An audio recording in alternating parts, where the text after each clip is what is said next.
Bonjour à tous, aujourd'hui petit exercice sur le déterminant, ça peut être des petits exos qu'on donne en début de colle ou pour s'entraîner au départ, sans forcément calculer des déterminants. On prend une matrice antisymétrique réelle. Alors antisymétrique réelle, ça veut dire que la transposée de A, donc on note AT, c'est moins 1. Pour les coefficients de la transposée, c'est l'opposé des coefficients de A. Donc il faut montrer en fait que le déterminant égale 0. Alors comment on va partir? Eh bien d'abord, on sait une première chose très importante, que le déterminant de la transposée, c'est égal au déterminant de A. On ne va pas le redémontrer ici, c'est une démonstration très intéressante, qui utilise donc les permutations et leurs inverses, mais ici on va utiliser ça directement. Donc on sait que, eh bien, elle est antisymétrique, donc ça veut dire que le déterminant de A est donc égal au déterminant de moins A, puisque la transposée de A, c'est moins 1. D'accord? Il y a une propriété qui dit que, or, le déterminant de lambda, ici A, quand on multiplie une matrice par lambda, eh bien, si on est en dimension n, si A appartient à Mn de K, eh bien, ici, on aura lambda puissance n det de A. D'accord? Et lambda appartient à K. Donc ici, on a un moins 1. On va donc le sortir. On est en dimension 2n plus 1, puisqu'on est d'ordre 2n plus 1. Ici, A appartient aux matrices donc d'ordre 2n plus 1.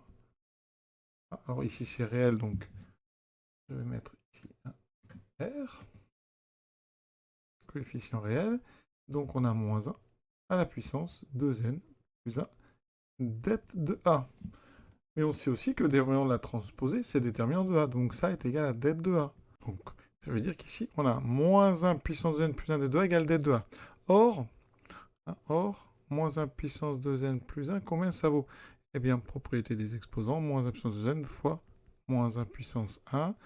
Moins 1 puissance 2n, c'est une puissance paire, c'est moins 1 au carré à la puissance n. Donc, ça fait ça, d'accord. Fois donc moins 1. Donc ça, c'est 1 puissance n. Donc, c'est égal à moins 1. Ça veut dire que donc, on a moins det de A qui est égal à det de A. Donc, ça veut dire qu'ici, en mettant tout à gauche ou à droite, on obtient 2 det de A égale 0. Donc, en disant par 2, on est dans R. Det de A est donc égal à 0. Voilà. Donc ça veut dire que si on prend un ordre ici impair, eh bien, à cause du moins 1 puissance n plus 1 qui vaut moins 1, on aura donc toujours det de A est égal à 0. Alors ce résultat est-il encore vrai lorsque A est d'ordre pair? Alors vu la question, on se doute que c'est non. Donc l'idée, c'est de trouver un contre-exemple. Alors d'ordre pair, on va essayer de travailler en dimension 2. Essayons à l'ordre 2 donc de trouver un contre-exemple. Or, une matrice ici antisymétrique à l'ordre 2. Alors ici, je vais écrire A, puis à côté T de A. Donc déjà, quand on transpose, les coefficients diagonaux, ils ne bougent pas. Et là, ils devraient être leur opposé. En fait, ici, je dois retrouver moins A.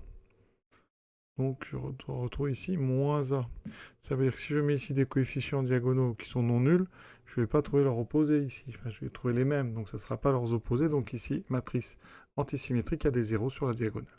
Première chose, de façon à ce qu'on ait bien ici l'opposé, donc 0 est bien son propre opposé. Ensuite, si ici je mets un nombre, par exemple petit a dans la transposée, je vais le retrouver là. D'accord? Et je devrais retrouver en fait moins a.